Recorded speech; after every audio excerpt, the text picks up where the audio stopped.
Olá, seja bem-vindo ao nosso canal. Que a paz do Senhor Jesus seja na sua vida, na sua casa e na sua família. O nosso estudo hoje nós iremos falar de quem será lançado no lago de fogo, que está escrito em Apocalipse 21:8. Em Apocalipse 21:8, a Bíblia traz uma lista de 8 tipos de pessoas que serão lançadas no lago de fogo e enxofre. Esta lista inclui os covardes, os incrédulos, os abomináveis, os homicidas, os imorais, os feiticeiros, os idólatras e os mentirosos. Além disso, o texto bíblico afirma que será lançado no fogo todo aquele que não tiver o seu nome escrito no livro da vida. Está escrito em Apocalipse 20:15. Inclusive, ser lançado no lago de fogo e enxofre implica em sofrer o dano da segunda morte. No entanto, não serão apenas os homens ímpios que serão lançados no lago de fogo. A Bíblia também diz que o diabo, a besta e o falso profeta e qualquer personificação do domínio do mal e das trevas, como a morte e o Hades, também serão castigados no lago de fogo, que arde com fogo e enxofre. Apocalipse 19:20, 20, do 10 ao 13. O capítulo bíblico que lista os tipos de pessoas que serão lançadas no lago de fogo e enxofre começa trazendo uma visão gloriosa, a descida da nova Jerusalém do céu, preparada como uma noiva adornada para o seu marido. Apocalipse 21:7. Essa imagem, ela traz a restauração completa e a criação e a união íntima entre Deus e o seu povo. No entanto, logo em seguida, o texto bíblico contrasta a alegria da bem-aventurança eterna experimentada pelos salvos, com o tormento do lago de fogo experimentado por aqueles que rejeitaram a verdade de Deus e se afastaram dos seus caminhos. Os covardes serão lançados no lago de fogo e enxofre. A lista dos tipos de pessoas que serão lançadas no lago de fogo e enxofre começa com os covardes. Ser classificado como um covarde nesse contexto vai muito além de se sentir medo diante de desafios e das tribulações. Trata de uma hesitação fundamental em se comprometer e viver de acordo com os valores do reino de Deus. Em vez de se posicionar firmemente ao lado de Cristo, os covardes escolhem o caminho da menor resistência, evitando assim os conflitos, evitando as perseguições ou qualquer forma de desconforto que possa vir com a confissão aberta do nome de Cristo e a prática da fé. Durante o período em que Apocalipse foi escrito, muitos cristãos enfrentavam perseguições que podiam levar à morte, à prisão e às sanções econômicas. Então, a advertência contra a covardia mencionada em Apocalipse 21:8 tinha um significado profundo e imediato para os destinatários deste livro de Apocalipse, os crentes das 7 igrejas da Ásia Menor. Naquele tempo, os cristãos eles eram pressionados a conformar-se às práticas e crenças do Império Romano, que incluíam a adoração ao imperador e a participação de cultos pagãos. Esses crentes eram diariamente tentados a negar a fé ou a se comprometer com as crenças cristãs para evitar o sofrimento, a perseguição ou até mesmo a morte. Portanto, aquelas advertências contra a covardia servia como um encorajamento para os crentes permanecerem firmes na fé, apesar de todas as ameaças. A vitória final pertence a Deus e ao seu povo. Nesse ponto, o livro de Apocalipse serviu como um incentivo para aqueles cristãos para suportar o que fosse necessário, com a promessa de que a fidelidade deles seria recompensada na consumação do reino de Deus. A indecisão e a covardia espirituais são muito sérias, porque reflete uma falta de confiança na soberania e na bondade de Deus. Elas revelam um coração que ainda está preso ao medo do que o mundo pode fazer, em vez de estar ancorado na certeza de que Deus já fez através de Cristo e de que Ele pode fazer no futuro. Os incrédulos também serão lançados no fogo e no enxofre. Segundo grupo de pessoas a ser lançado no lago de fogo é composto pelos incrédulos, ou seja, aqueles que vivem em rejeição à verdade divina. Ser incrédulo nesse contexto não é simplesmente duvidar ou questionar.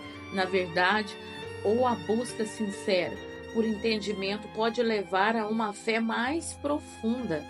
A incredulidade mencionada aqui é uma rejeição consciente e decidida das verdades centrais da fé cristã. É uma escolha de viver desconsiderando a realidade de Deus, do seu amor e ignorando o sacrifício que Cristo fez por nós. A incredulidade, portanto, é mais do que uma falha em assentir, compactuar com certos fatos. É uma falha em confiar e entregar a Deus que se revela na criação. As Escrituras, de forma suprema, em Cristo Jesus. A incredulidade implica em viver como se Deus não existisse e como se as suas promessas não fossem verdadeiras. A advertência contra os incrédulos em Apocalipse 21:8 tinha também uma aplicação importante no contexto das 7 igrejas da Ásia Menor.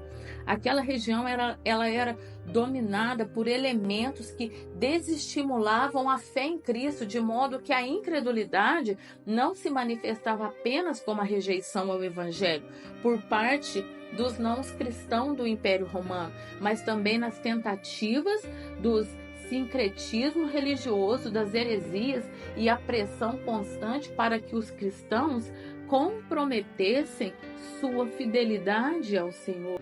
Então, os incrédulos, a incredulidade naquele ambiente poderia se manifestar até mesmo na aceitação de doutrinas que diluíam ou contradiziam a mensagem do Evangelho.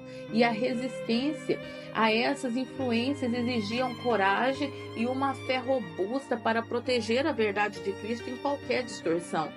Esse mesmo alerta também é válido para hoje, pois nós estamos vivendo um tempo em que há muitas vozes que incessantemente tentam abafar a voz e a palavra de Deus, assim como alimentar representa qualquer tentativa de acessar ou manipular o sobrenatural fora dos limites estabelecidos por Deus, buscando uma forma de poder e de conhecimento e ignorando a soberania de Deus. A Bíblia é muito clara com sua condenação à prática de feitiçaria e a todas as formas de ocultismo. Deuteronômio 18, 10, 12. A raiz do problema com a feitiçaria não se resume apenas à prática em si, mas à atitude do coração que ela revela. Uma recusa em confiar em Deus, em sua provisão e direção para as nossas vidas. Buscar poder através da feitiçaria é tentar tomar o controle que pertence a Deus. No Novo Testamento, a rejeição da feitiçaria é igualmente clara. Em Gálatas 5, o apóstolo Paulo lista as obras da carne, incluindo, entre elas, a feitiçaria, como comportamento que são incompatíveis com o reino de Deus. A advertência contra os feiticeiros no livro de Apocalipse também refletia preocupações muito reais para a comunidade cristã das 7 igrejas da Ásia Menor. A prática da magia, da feitiçaria e do uso de encantamentos eram comuns no mundo grego-romano e muitas das vezes estavam entrelaçados com a adoração pagã e cultos misteriosos populares naquela época. Essas práticas eram vistas como meios para obter poder e conhecimento de forma sobrenatural, muitas das vezes com o intuito de influenciar eventos, pessoas e até mesmo as forças espirituais. Portanto, a advertência contra a feitiçaria lembrava os crentes de que eles possuíam uma fonte superior de poder e de proteção que é em Cristo. Em vez de recorrer a magias e encantamentos, os cristãos eram encorajados a confiar na providência divina, na oração e na autoridade que tinham em Jesus em enfrentar as adversidades e os desafios espirituais. A mensagem não deixava qualquer dúvida: os feiticeiros seriam lançados no lago de fogo, enquanto os redimidos seriam parte da Nova Jerusalém por toda a eternidade. A conexão direta com os feiticeiros estão também os idólatras na lista daqueles que serão destinados ao lago de fogo e enxofre. Um dos desafios mais persistentes enfrentados pelos crentes em todas as gerações é a tentação da idolatria, ou seja, aquela prática de colocar outras coisas ou seres no lugar de Deus e em seus corações e em suas vidas. A idolatria nas Escrituras vai além da adoração de ídolos de madeira ou pedra e, em sua essência, a atribuição de valor supremo e devoção a qualquer coisa que não seja Deus. Isso pode incluir dinheiro, poder, relacionamento ou mesmo a própria imagem. Quando algo ocupa o lugar de Deus em nossos corações, torna-se um ídolo. A idolatria é uma prática comum e profundamente enraizada na sociedade grego-romana daquela época, em que o Apocalipse foi escrito. As cidades da Ásia Menor, como o Éfeso, Pérgamo e Tiatira, eram centros de adoração a uma variedade de divindades pagãs.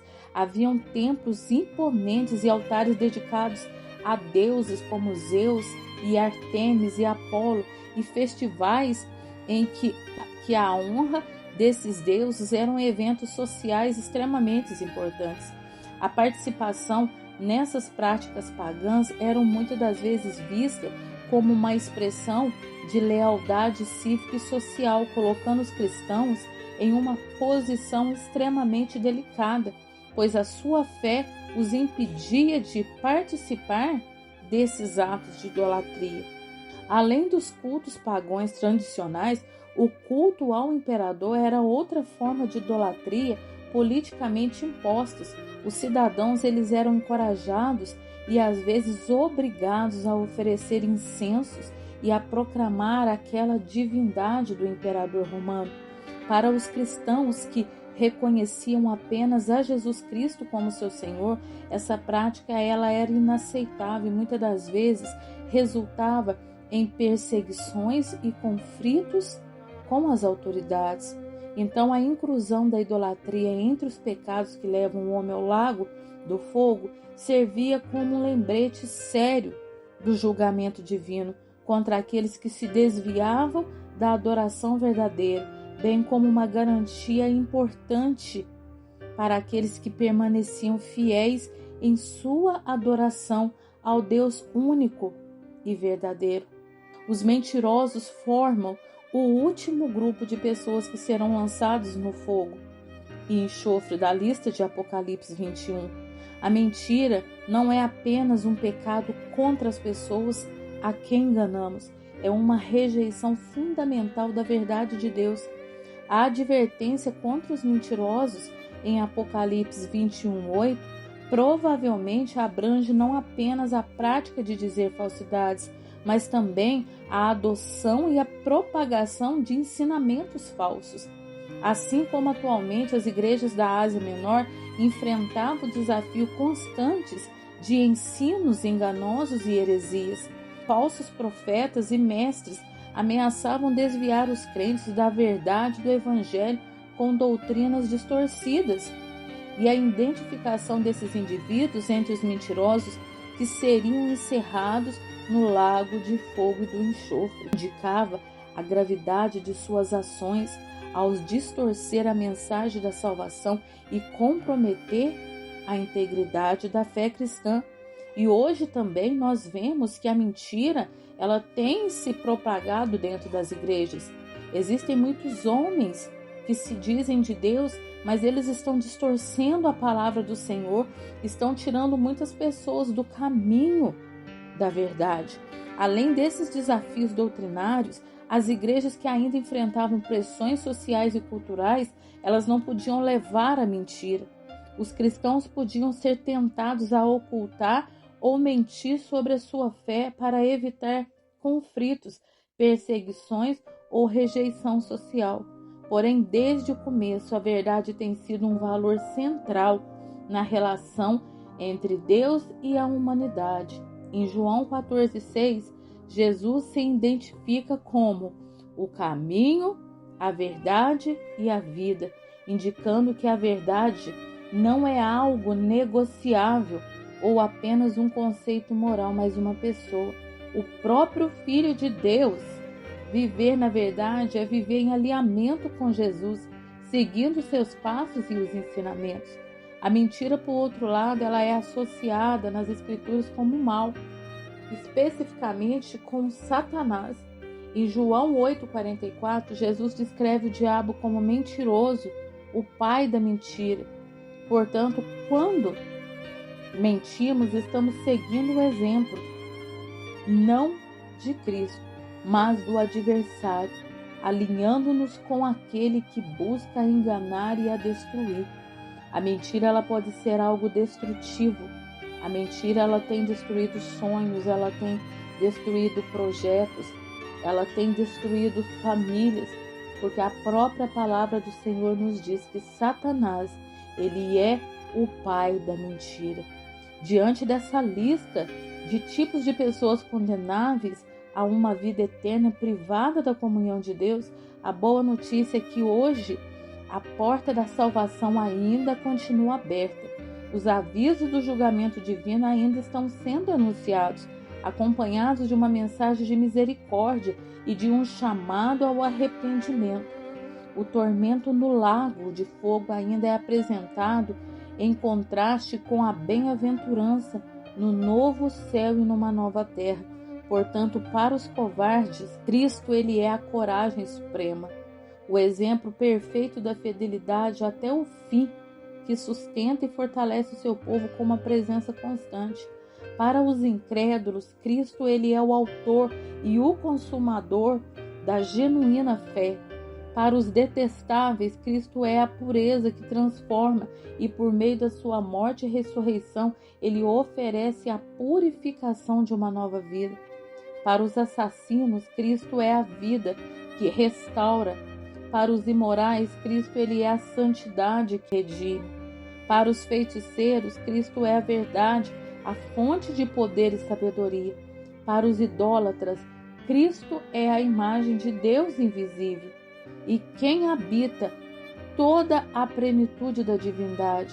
Para os mentirosos, Cristo é a verdade que liberta. Por mais séria que seja a miséria do pecado do homem, a graça de Deus ainda é maior. De fato, o Evangelho é uma mensagem de esperança e redenção, apesar da tragédia da iniquidade. A primeira carta de João 1,9 nos assegura que se confessarmos os nossos pecados, Deus é fiel e justo para nos perdoar e nos purificar de toda injustiça. Você precisa saber que a obra de Cristo, ela é o suficiente para tirar o pecado do caminho para o lago de fogo e colocá-lo como um cidadão da Nova Jerusalém.